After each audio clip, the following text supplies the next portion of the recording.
여러분, 오늘 제가 한 가지 여쭤보겠습니다. 새벽 3시에 종아리에 쥐가 났을 때 손으로 있는 힘껏 주무르는 것과 발가락을 확 잡아당기는 것, 이 둘 중에 어느 쪽이 더 위험할까요? 사실은요, 둘 다 위험합니다. 그런데 이 둘보다 훨씬 더 위험한 세 번째가 있습니다. 그게 뭐냐 하면요, 그냥 이불 속에서 꾹 참고 버티는 겁니다. 네, 맞습니다. 우리가 제일 흔히 하는 바로 그 행동입니다. 저도 이 사실을 처음 알았을 때 정말 놀랐습니다. 왜냐면은 우리 어머니께서도, 우리 시어머니께서도, 우리 이웃 어르신들도, 우리 어르신들도 거의 다 이렇게 하시거든요. 어떻게 설명드릴까요? 자다가 갑자기 종아리가 돌덩이처럼 굳어버리면 말입니다. 우리 몸이 반사적으로 움직여지지 않으니까 그냥 이불 속에서 참고 버티시는 거예요. 옆에서 주무시는 남편한테 아니면 아내한테 폐가 될까봐 소리도 못 내시고요. 이불을 입에 틀어막고 식은땀만 흘리시면서 버티십니다. 근데 여러분, 이게 얼마나 위험한 일인지 혹시 알고 계셨나요? 우리 몸이 그 순간에 보내는 신호, 그걸 그냥 넘기시면 안 됩니다. 새벽마다 반복되는 야간 종아리 경련은 단순한 근육 뭉침이 아니에요. 혈액순환 장애, 하지 정맥 기능 저하, 심하게는 혈전까지 이어질 수 있는 경고 신호일 수 있습니다. 특히 우리 60 넘으신 분들한테는 더 그렇습니다. 왜냐면요, 우리 나이가 들면서 혈관 탄력도 떨어지고 근육량도 조금씩 줄어들기 때문이에요. 오늘 이 영상에서 말씀드릴 내용은 세 가지입니다. 정확히 말씀드리면 두 가지 핵심과 한 가지 보너스 정보예요.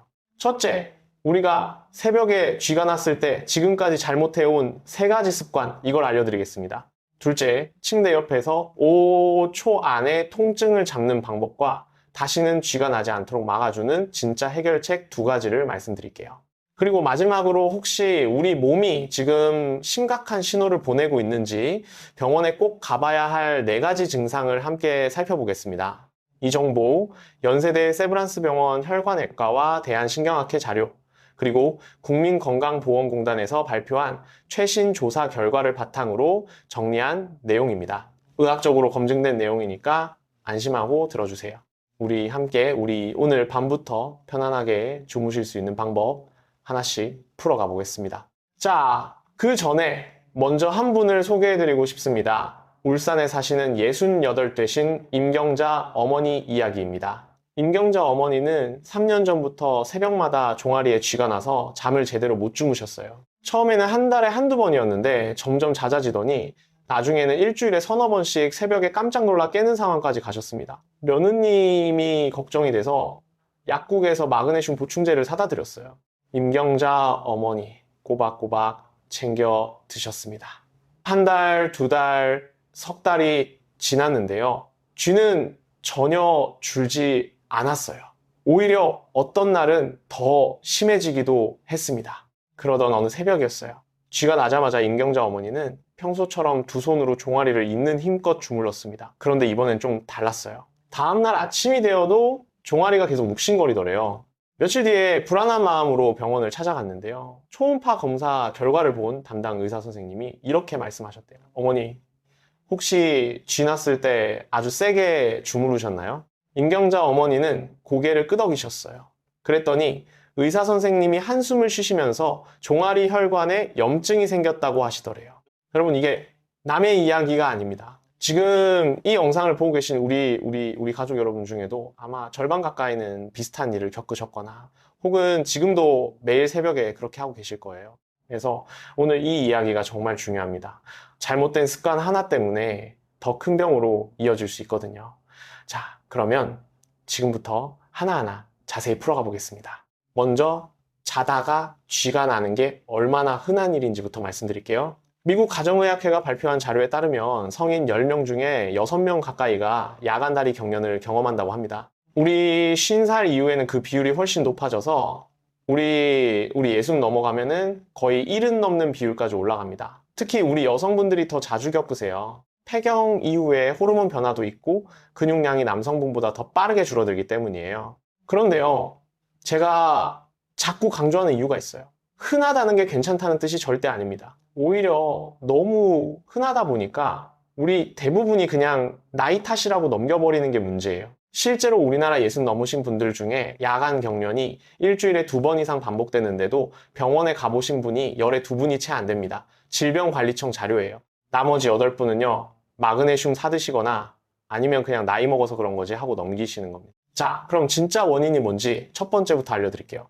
이게 오늘 가장 중요한 이야기 중 하나입니다. 많은 분들이 종아리 쥐는 마그네슘 부족 때문이라고 알고 계시죠? 약국에서도 그렇게 말씀하시고 건강 프로그램에서도 그런 이야기가 많이 나옵니다. 근데 아까 말씀드린 임경자 어머니처럼 마그네슘을 석 달, 6달 드셔도 쥐가 계속 나는 분들이 정말 많으세요. 왜 그럴까요? 이유는 간단합니다. 마그네슘이 진짜 원인이 아니기 때문이에요. 진짜 첫 번째 원인은 금방추세포의 오작동입니다. 이름이 좀 어렵죠? 쉽게 말씀드릴게요. 우리 종아리 근육 안에는 아주 작은 센서가 촘촘히 박혀 있습니다. 이 센서가 하는 일은요, 우리가 움직일 때 근육이 지금 얼마나 늘어났는지, 얼마나 수축됐는지를 실시간으로 뇌에 보고하는 겁니다. 마치 자동차에 달린 주차 센서 같은 역할이에요. 너무 가까이 붙으면 삐 소리가 나면서 뇌한테 알려주잖아요. 우리 근육 센서도 똑같아요. 근육이 너무 수축되면 뇌한테 이완하라고 알려주는 거죠. 그런데 문제는 잠잘 때 생깁니다. 우리가 깊이 잠들면요, 이 센서 시스템의 반응 속도가 한 2할에서 3할 가까이 느려진다고 해요. 대한신경학회 자료입니다. 뇌가 수면 모드로 들어가면서 신경 신호를 처리하는 속도가 떨어지는 거예요. 이때 우리 종아리가 베개나 이불에 눌려서 아니면은 다리를 구부린 자세로 오래 있으면 말입니다. 근육이 이미 수축된 상태로 굳어가기 시작하는데 센서가 제때 뇌한테 신호를 못 보내는 거예요. 뇌도 잠들어 있으니까 반응이 늦고요. 그러다가 어느 순간 근육이 한계를 넘어서면 갑자기 쾅 하고 경련이 일어납니다. 이게 우리가 새벽에 깜짝 놀라 깨는 그 순간이에요. 그러니까 마그네슘 먹는다고 이 문제가 해결이 안 됩니다. 왜냐면 마그네슘이 부족해서 생긴 일이 아니거든요. 신경 신호 전달이 늦어져서 생긴 일이에요. 그리고 우리 나이가 들수록 우리 신경 전달 속도가 더 느려집니다. 그래서 60 넘어서면 젊을 때보다 쥐가 훨씬 자주 나는 거예요. 자, 이게 진짜 첫 번째 원인입니다. 수면 중 신경 반응 지연. 이것만 이해하셔도 오늘 영상의 절반은 가져가시는 거예요. 기억하세요. 마그네슘 문제가 아니라 신경 반응 문제. 이 차이를 알아야 제대로 된 해결책으로 갈 수 있습니다. 두 번째, 진짜 원인. 이건 체온 저하와 수분 손실입니다. 여러분 혹시 이런 경험 없으세요? 새벽 2시, 3시쯤 되면 이불 밖으로 발이 나와 있거나 아니면 다리가 서늘하게 느껴진 적 말입니다. 우리가 잠드는 동안 우리 몸의 심부 체온은 자연스럽게 한 섭씨 0.5도에서 0.8도 정도 떨어져요. 이건 정상적인 생리 반응입니다. 그런데 이때 종아리가 차가워지면 말이죠, 혈관이 수축해버립니다. 혈관이 수축하면 근육으로 가는 혈류가 확 줄어들어요. 혈류가 줄면 산소와 영양분 공급이 부족해지고, 그러면 아주 작은 자극에도 근육이 예민하게 반응해서 경련을 일으키는 겁니다. 마치 추운 날 아침에 자동차 시동이 잘 안 걸리는 것과 같은 원리예요. 엔진이 차가워지면 기름도 잘 안 돌고 부품도 뻑뻑해지잖아요.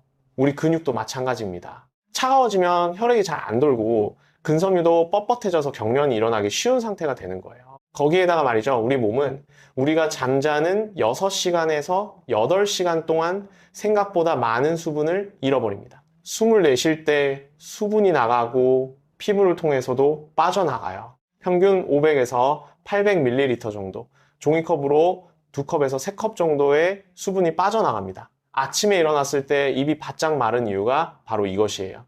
수분이 빠지면 혈액이 진해지고 전해질 농도가 올라가요. 전해질 균형이 무너지면 우리 근육세포가 비정상적으로 수축하기 쉬워집니다. 여기서 특별히 주의하실 것이 있어요. 저녁에 커피나 녹차, 홍차 드시는 분들 계시죠? 잠깐 제 이야기 좀 들어주세요. 카페인에는 이뇨작용이 있습니다. 소변을 더 자주 보게 만들고 그만큼 우리 몸에서 수분이 더 빠져나가게 해요. 저녁 6시에 드신 커피 한 잔의 카페인 효과가 말이죠, 자정 넘어서까지 우리 몸에 남아있을 수 있습니다. 사람마다 차이는 있지만 우리 60 넘어가면 카페인 분해 속도가 젊을 때보다 한 3할에서 4할 정도 느려져요. 그러니까 새벽 2시에 쥐가 나는 게 어쩌면 어제 저녁 먹고 나서 드셨던 그 커피 한 잔 때문일 수도 있다라는 이야기입니다. 저도 처음엔 이걸 몰랐어요. 우리 어머니께서 식사 후 꼭 커피 한 잔 드시는 습관이 있으셨거든요. 그게 새벽 경련과 연결돼 있을 줄은 정말 생각도 못했습니다. 솔직히 말씀드리면 이 연결고리를 알고 나서 우리 어머니한테 말씀드렸더니 저녁 커피를 딱 끊으시고 이 주일 만에 새벽 경련이 확 줄어드셨어요. 정말로요. 그때 제가 얼마나 놀랐는지 모릅니다. 정리해 드릴게요. 두 번째, 진짜 원인은 체온 저하와 수분 손실입니다. 새벽에 종아리가 차가워지면서 혈관이 수축하고 수분이 빠지면서 전해질 균형이 무너지는 것. 이 두 가지가 맞물려서 경련이 일어납니다. 그래서 단순히 마그네슘 보충한다고 끝이 아니라 잘 때 우리 몸을 따뜻하게 유지하고 수분 관리도 같이 해줘야 근본적인 해결이 되는 거예요. 자, 이제 세 번째 진짜 원인으로 넘어가겠습니다. 이게 가장 중요한 이야기예요. 잘 들어주세요. 세 번째 원인은 근감소증과 혈액순환 저하입니다. 우리 나이가 들수록 근육이 조금씩 줄어듭니다. 30대 이후로는 매년 1% 가까이 근육량이 줄어들어요. 그러다가 60 넘어가면 젊을 때와 비교해서 한 3알에서 4알 가까이 근육이 줄어들 수 있습니다. 이걸 의학적으로 근감소증이라고 부르는데요. 여러분, 근육이 단순히 힘쓰는 도구라고만 생각하셨죠? 저도 그렇게 알고 있었어요. 그런데 사실 근육은 우리 몸에서 전해질을 저장하는 창고 역할도 해요. 칼륨, 나트륨, 칼슘, 마그네슘 같은 물질들이 근육 안에 차곡차곡 저장됩니다. 그래서 우리 근육이 줄어들면 이 창고도 같이 작아지는 거예요. 창고가 작으면 전해질을 충분히 저장하지 못하고 조금만 수분이 빠져나가도 균형이 무너집니다. 이게 바로 우리 어머니 아버지들이 마그네슘을 아무리 드셔도 쥐가 계속 나는 진짜 이유예요. 마그네슘을 먹었는데 그걸 저장할 근육 창고가 너무 작으면 제대로 흡수가 안 되는 겁니다. 그릇이 작으면 물을 아무리 부어도 넘쳐버리잖아요. 똑같은 원리입니다. 그래서 마그네슘 보충제도 중요하지만 그보다 먼저 우리 근육을 지켜야 해요. 우리 근육이 있어야 저장 공간이 생기는 거니까요.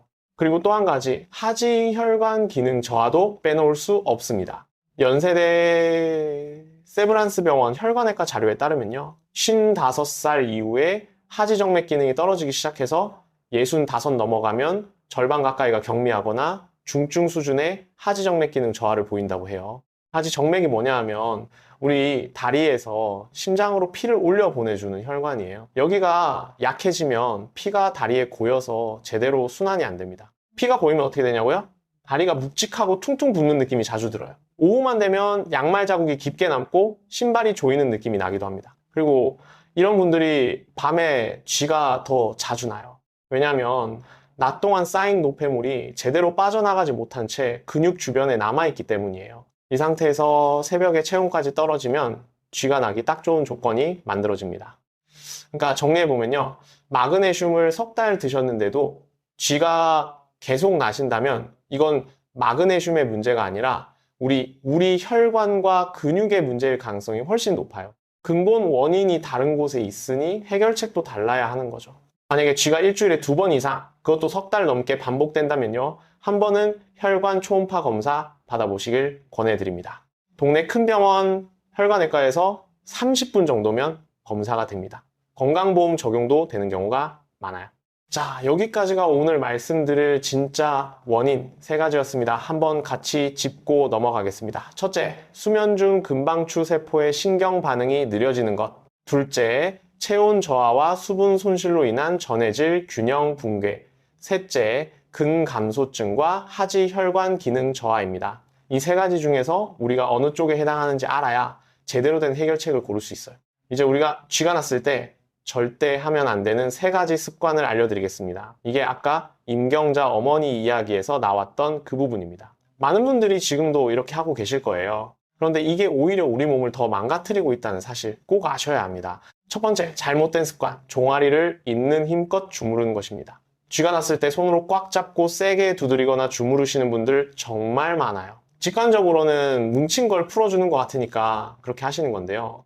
이게 왜 위험하냐면 말이죠, 쥐가 나는 순간 우리 종아리 근육은 극도로 수축되어 있습니다. 돌덩이처럼 단단해져 있어요. 그리고 그 안에서 혈관도 같이 쥐어 짜져서 혈류가 거의 막힌 상태입니다. 이 상태에서 외부에서 강한 압력을 가하면 어떻게 될까요? 이미 짓눌려 있는 혈관과 미세한 근섬유에 추가 충격이 가해지는 거예요. 한 번, 두 번이면 괜찮을 수도 있지만 이런 일이 매주 두 번, 세 번 반복되면 말입니다. 미세출혈이나 염증이 쌓이기 시작합니다. 특히 당뇨가 있으시거나 혈압약을 드시는 분들, 피가 맑아지는 약을 드시는 분들은 더 위험해요. 이런 분들은 아주 작은 자극에도 혈관이 쉽게 손상될 수 있습니다. 우리 임경자 어머니가 겪으신 게 바로 이 경우였어요. 3년 동안 매주 두세 번씩 쥐가 날 때마다 있는 힘껏 주무르셨잖아요. 그 반복된 충격이 결국 혈관에 염증을 만든 겁니다. 다행히 조기에 발견해서 염증약으로 치료되셨는데요. 만약에 더 방치하셨으면 정맥 혈전증으로 이어질 수도 있었다고 해요. 연세대 세브란스 병원 의료진 말씀이에요. 정맥 혈전증이 뭐냐 하면 혈관 안에 피가 굳어서 덩어리가 생기는 병인데 이게 떨어져서 심장이나 폐로 가면 정말 큰일이 날 수 있습니다. 두 번째, 잘못된 습관, 발가락을 확 잡아당기는 것입니다. 쥐가 나면 발가락을 몸쪽으로 당기라고 많이들 알고 계시죠? 이 방법 자체는 맞아요. 그런데 문제는 통증에 놀라서 무의식적으로 너무 세게, 너무 빠르게 확 당기시는 거예요. 잠이 덜 깬 상태에서 힘 조절을 못하고 그냥 확 당겨버리시는 분들 많으세요. 저도 예전에 그랬습니다. 이렇게 하면 어떻게 되냐면요. 이미 극도로 긴장된 아킬레스건에 갑작스러운 충격이 가해져요. 종아리 근육은 오랫동안 수축된 상태였기 때문에 갑자기 반대 방향으로 세게 당기면 근섬유가 미세하게 찢어질 위험이 있습니다. 심하면은 아킬레스건 파열로 이어지기도 해요. 우리 70 넘으신 어르신들, 특히 골다공증이 있으시거나 근육량이 많이 줄어드신 분들은 더욱더 조심하셔야 합니다. 그럼 발가락을 당기면 안 되는 거냐고요? 그건 아닙니다. 당기는 건 맞는데 세게 확 당기는 게 아니라 천천히 부드럽게 당겨야 해요. 한 1초, 2초 사이에 쑥 당기면 안 되고 5초 이상 천천히 체중을 실어서 늘려주는 방식으로 해야 합니다. 이게 핵심이에요. 속도예요. 세 번째, 잘못된 습관, 이불 속에서 그냥 버티는 것입니다. 아까 제가 처음에 말씀드렸던 바로 그 습관이에요. 우리가 제일 많이 하는 실수입니다. 옆에 주무시는 가족께 폐가 될까봐, 아니면 일어나기 귀찮아서, 아니면 그냥 참으면 풀리겠지 싶어서요. 그런데 이게 왜 위험하냐면요. 이불 속에 누워있으면 종아리 근육이 계속 수축된 자세 그대로 있게 돼요. 늘려줘야 풀리는데 오히려 더 오래 굳어 있는 거예요. 그러면 어떻게 되냐면요. 처음엔 2, 3분이면 풀리던 쥐가 나중에 5분, 10분이 가도 안 풀립니다. 근육이 더 굳어지고 혈류도 더 막혀서 악순환이 생겨요. 네, 그리고 이렇게 오래 참으면 다음날 종아리가 하루 종일 욱신거리시죠. 네, 그게 바로 이 잘못된 대처 때문입니다. 미세한 근섬유 손상이 생긴 거예요. 그리고 한 가지 더 말씀드리고 싶은 게 있어요. 쥐가 났을 때 발목을 빙빙 돌리는 분들도 계세요. 이것도 좋지 않습니다. 발목을 돌리면 종아리 주변 근육이 여러 방향으로 자극을 받아서 이미 경련 중인 근육을 더 자극할 수 있어요. 경련이 일어나는 중에는 한 방향으로 부드럽게 늘려주는 게 맞습니다. 빙빙 돌리는 건 쥐가 완전히 풀린 다음에 몸을 풀어주는 용도로 하세요. 자, 그러면 어떻게 해야 하느냐? 5초 안에 종아리 쥐를 잡는 방법 지금 알려드리겠습니다. 이게 오늘 영상의 핵심 중 하나예요. 꼭 기억해 주세요. 쥐가 났을 때 딱 한 가지만 기억하시면 됩니다. 벽을 짚고 서서 체중으로 늘리기, 그거예요. 한 단계씩 설명드릴게요. 먼저 쥐가 나면은 일단 침대에서 일어나세요. 앉아 계셔도 되지만 서는 게 훨씬 빠릅니다. 그리고 벽 쪽으로 걸어가세요. 한 걸음, 두 걸음이면 됩니다. 우리 방 안에 벽 하나쯤 있잖아요. 벽 앞에 서서 두 손으로 벽을 짚으세요. 팔을 어깨 높이로 올려서 벽에 딱 붙이시는 겁니다. 그 다음이 중요해요. 쥐가 난 쪽 팔을 뒤로 한 걸음 빼세요. 반대쪽 다리는 앞쪽에 무릎을 살짝 구부리고요. 핵심은 이겁니다. 뒤로 뺀 발의 뒤꿈치를 절대로 바닥에서 떼지 마세요. 뒤꿈치는 바닥에 꽉 붙인 채로 몸무게를 천천히 앞으로 기울이시는 거예요. 그러면 뒤쪽 종아리가 자연스럽게 쭉 늘어납니다. 이 자세를 한 10초, 15초 정도 유지해 주세요. 힘을 줄 필요가 없어요. 그냥 체중이 알아서 해줍니다. 그러면 수축되어 있던 근육이 물리적으로 강제 이완되면서 경련이 서서히 풀려요. 손으로 주무르는 것보다 훨씬 안전하고 효과적입니다. 왜냐하면 균일하게 압력이 분산되기 때문이에요. 혈관에 무리한 충격을 주지 않으면서도 근육을 늘릴 수 있는 방법이죠. 벽이 너무 멀면 어떻게 하냐고요? 그런 걱정도 하실 수 있어요. 괜찮습니다. 벽이 없으면 침대 발판을 잡고 하셔도 됩니다. 아니면 의자 등받이나 서랍장, 문틀을 짚어도 돼요. 핵심은 뭔가 몸을 지탱할 수 있는 거를 잡고 뒤꿈치를 바닥에 붙인 채 체중을 앞으로 기울여서 종아리를 늘리는 거예요. 여러분 이것만 기억하시면 됩니다. 이렇게 한 30초에서 1분 정도 자세를 유지하시면 대부분 경련이 풀려요. 여러분 만약에 5분이 지나도 풀리지 않거나 통증이 점점 심해지면 그때는 가족을 깨우시고 응급실 가셔야 합니다.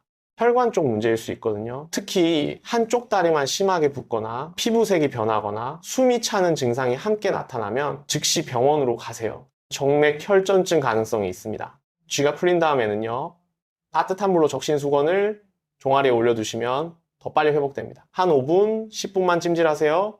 열이 근육 주변 혈류를 늘려줘서 남은 긴장을 풀어줍니다. 그리고 따뜻한 물 한 잔을 미지근하게 드세요. 차가운 물은 말고요, 미지근한 물이요. 요건 뒤에서 자세히 말씀드릴게요.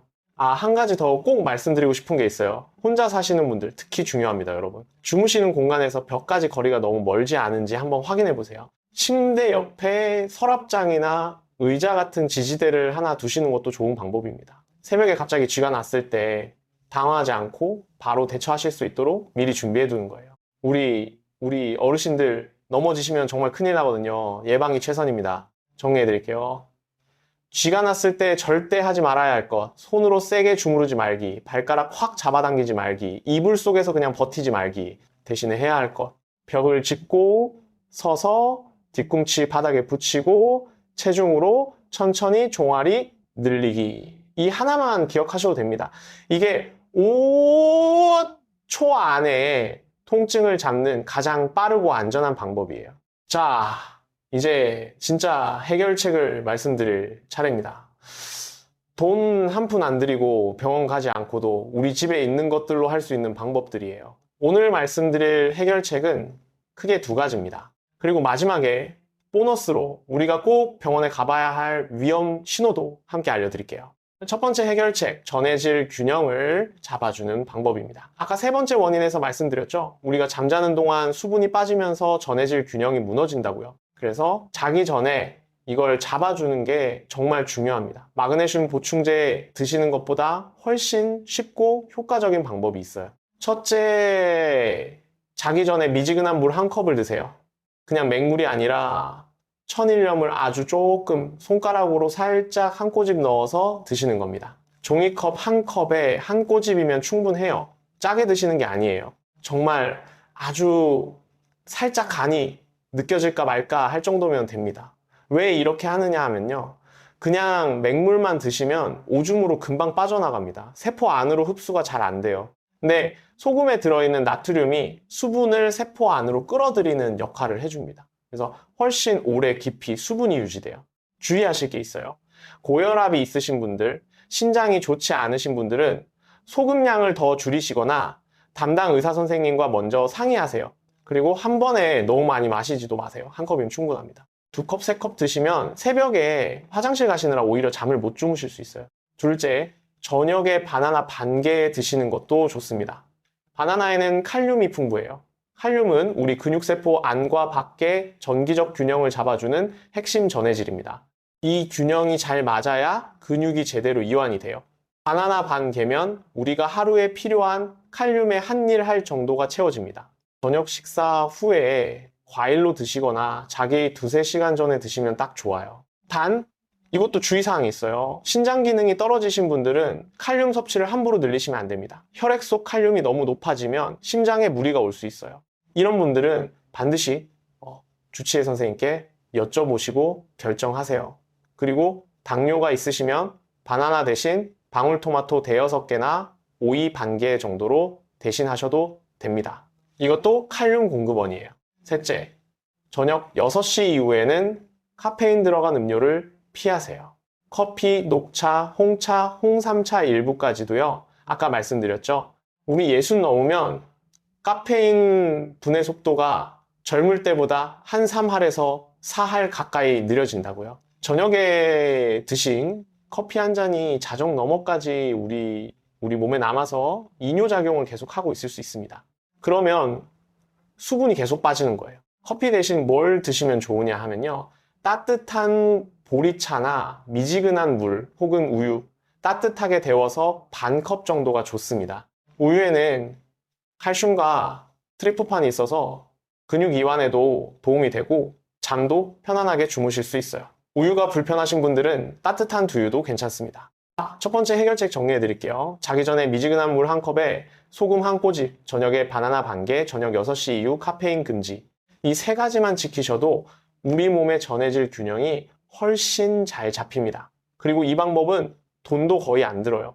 집에 있는 것들로 다 할 수 있습니다. 두 번째 해결책, 자기 전 1분 루틴과 몸 따뜻하게 하기입니다. 이건 잠자는 동안 우리 종아리가 수축되고 차가워지는 걸 막아주는 방법이에요. 먼저 자기 전 1분 스트레칭입니다. 자리에 누우시기 전에 딱 1분만 투자해주세요. 방법은 간단합니다. 아까 말씀드린 벽 짚고 종아리 늘리는 자세 있죠? 그거랑 똑같이 하시면 됩니다. 벽 앞에 서서 두 손으로 벽을 짚고 한쪽 발을 뒤로 빼고 뒤꿈치를 바닥에 붙인 채로 앞으로 몸을 천천히 기울여 주세요. 이 자세로 왼쪽 30초, 오른쪽 30초 해주시면 딱 1분이에요. 이것만으로도 잠자는 동안 종아리가 수축된 상태로 굳어지는 걸 꽤 많이 막을 수 있습니다. 경희대 연구팀이 60 넘으신 분들 120명을 대상으로 실험한 결과예요. 자기 전 1분 종아리 스트레칭을 6주 동안 꾸준히 한 그룹에서 야간 경련 횟수가 한 6할 가까이 줄어들었다고 합니다. 6할입니다. 그것도 한 푼도 안 들고 하루에 딱 1분 투자해서요. 거기에 추가로 발바닥 자극도 해주시면 더 좋아요. 바닥이나 침대에 앉으신 다음에 테니스공이나 골프공을 발바닥 밑에 놓고 지그시 굴려주세요. 발바닥에는 혈액순환과 연결된 자극점들이 많이 모여 있어서 여기를 풀어주면 종아리 전체 혈류가 좋아집니다. 한 발에 30초씩 총 1분이면 충분해요. 공이 없으시면 주먹을 쥐고 발바닥을 지그시 눌러도 됩니다. 정말 간단하죠? 다음은 몸 따뜻하게 하기입니다. 이게 의외로 엄청 중요해요. 새벽에 종아리가 차가워지면 혈관이 수축하고 쥐가 잘 난다는 이야기. 아까 말씀드렸잖아요. 이걸 막는 가장 쉬운 방법이 바로 양말입니다. 얇으면 양말이라도 신고 주무세요. 여름에도요, 에어컨 트시는 분들은 특히 중요합니다. 에어컨 냉기는 무거워서 방바닥 쪽으로 가라앉아요. 그래서 우리가 이불을 덮고 계셔도 우리 발이 먼저 차가워지는 겁니다. 그런데 여기서 반드시 지키셔야 할 것이 있어요. 꽉 조이는 양말은 절대 신고 주무시면 안 됩니다. 특히 고무줄 부분이 너무 꽉 조이는 양말, 압박 스타킹 같은 건 절대 안 돼요. 왜냐면 꽉 조이는 양말을 신고 누워 있으면 오히려 혈류가 막혀서 쥐가 더 잘 납니다.